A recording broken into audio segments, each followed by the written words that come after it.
HSC 26 batch, তোমাদের 7ই June পরীক্ষা হচ্ছে। এখন প্রশ্ন হচ্ছে 7 তারিখ যদি আসলে পরীক্ষা হয়, এটা সম্ভাব্য একটা ডেট পরীক্ষা হওয়ার। যদি 7 তারিখ পরীক্ষা হয় তাহলে কি হবে, বা তোমার এখন করণীয়গুলো কি? আমাদের আজকের ভিডিওতে আমরা এই বিষয়টা নিয়ে আলোচনা করব যে যদি 7 তারিখ পরীক্ষা হয় তাহলে তুমি কি করবা। যদিও তোমাদের পরীক্ষা হওয়ার কথা ছিল জুলাইয়ে, এটা অলমোস্ট প্রায় 40 দিন আগায় আসছে। এখন শিক্ষা মন্ত্রণালয় যেভাবে পরীক্ষাগুলো নেওয়ার কথা ভাবতেছে, এসএসসি 27-এর পরীক্ষা ওনারা বলতেছে এই বছর ডিসেম্বরে নিয়ে নেবে। তো যদি এই বছর ডিসেম্বরে ওনারা এসএসসি 27-এর পরীক্ষা নিয়ে নেয়, এসএসসি 28-এর যে পরীক্ষাটা থাকবে ওইটা মোটামুটি নিশ্চিত 28 সালের ফেব্রুয়ারিতে হবে। যেমন পরীক্ষা একসময় আমরা দিতাম যে এসএসসি হবে ফেব্রুয়ারি মাসে, এইচএসসি হবে এপ্রিলে। আমার এখনও মনে আছে এপ্রিলের 2 তারিখ থেকে আমাদের পরীক্ষা শুরু হতো, এইচএসসি পরীক্ষা।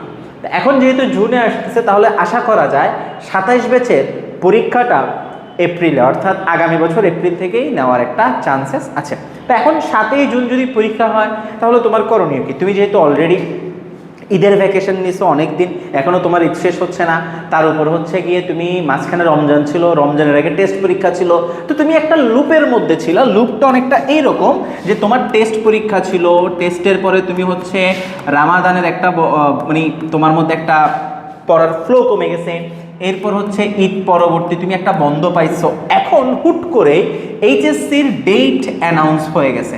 তো এই জিনিসটা একটু তোমার জন্য মুসিবতের কারণ, আমি বুঝতে পারতেছি বিষয়টা। বাট রাইট নাও তোমার স্টেপগুলো কী হবে? এখন তোমার বেসিক যে কাজগুলো তোমার ফোকাস করতে হবে, ফার্স্ট অফ অল সেটা হচ্ছে যে বিষয়গুলো আনফিনিশড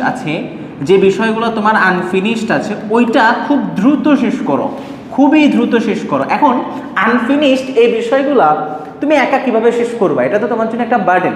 তো এটা শেষ করার জন্য বেস্ট অফ বেস্ট হচ্ছে তুমি যে কোচিংটাতে করতেছো বা তুমি যে কোর্সটা করতেছো, তুমি যে প্ল্যাটফর্মের সাথে এঙ্গেজ, ওই প্ল্যাটফর্ম অবশ্যই তোমাকে এই টপিকটা শেষ করাবে, ওই টপিকটা তুমি মিস দিবা না। এটা হচ্ছে তোমার সর্বপ্রথম কাজ, ভেরি ফার্স্ট কাজ। তোমার যে আনফিনিশ কাজগুলো আছে এগুলো তুমি আগে শেষ করো, না হয় তুমি বিপদে পড়বে। আনফিনিশ কাজগুলো তুমি শেষ করো।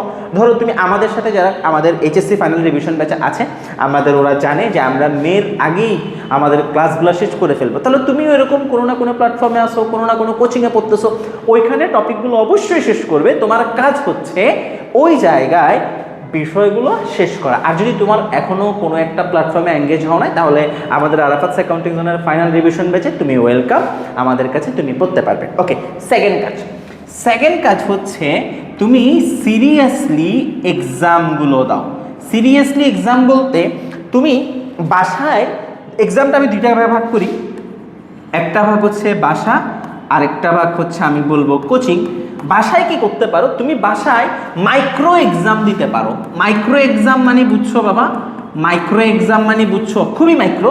তুমি একটা চ্যাপ্টার করছো, লেটস আমি অ্যাকাউন্টিং দিয়ে বুঝাই, ওকে আমি আইসিটি দিয়ে বুঝাই। তুমি চ্যাপ্টার 1 করছো, তুমি চ্যাপ্টার 1-এর উপর তুমি এক্সাম দিয়ে ফেলো একটা। তুমি কিভাবে এক্সাম দিবা? তোমার কাছে গাইড থাকবে, তোমার কাছে যে কোনো বই থাকবে, তুমি 2টা সিকিউ সিলেক্ট করো, এই 2টা সিকিউ তুমি দাও। তুমি কিছু এমসিকিউ সিলেক্ট করো, নিজে দাও, একদম নিজে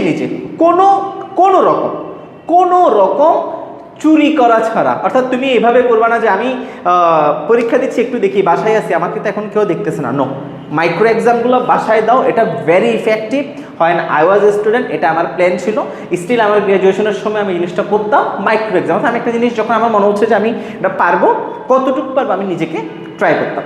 সেকেন্ড হচ্ছে কোচিংয়ের এক্সাম। কোচিং নিজস্ব প্ল্যান অনুযায়ী একটা এক্সাম নেয়, ওই এক্সামটা দাও।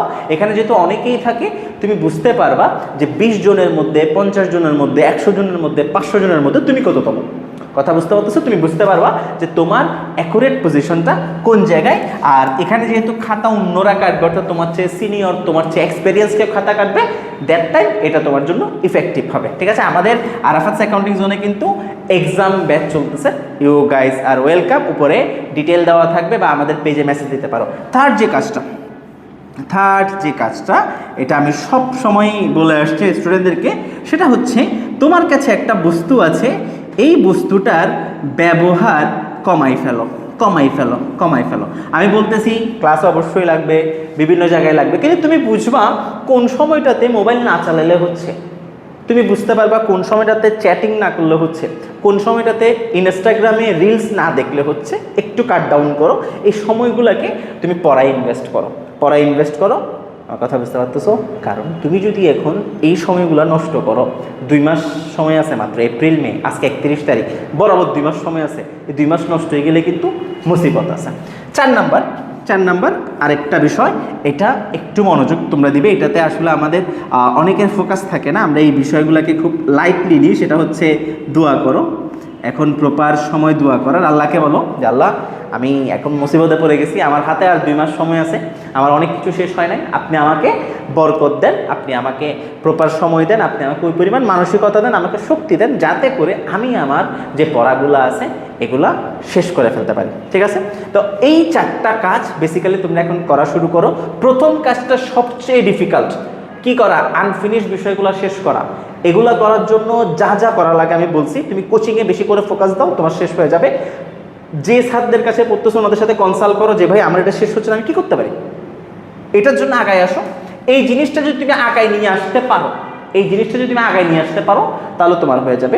লাস্ট একটা কাজ, সেটা হচ্ছে সিলেক্ট করে ফেলো।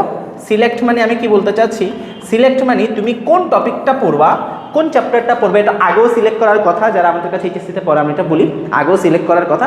এখন সিলেক্ট করে ফেলো যে কোন টপিকটা পড়বা, ওইটাকে তাড়াতাড়ি শেষ করো। সিলেক্ট করো, শেষ করো, পরীক্ষা দাও, মোবাইল থেকে একটু দূরে থাকো, দোয়া করো, তুমি এইচএসসিতে A+ পাবা ইনশাআল্লাহ। তো ভিডিওটা অবশ্যই ভালো লাগলে বন্ধুদের সাথে শেয়ার করো। দেখা হবে তোমাদের সাথে, আমরা সামনে অনেকগুলো ক্লাস নিয়ে আসতেছি। জাযাকাল্লাহু খাইর। আসসালামু আলাইকুম।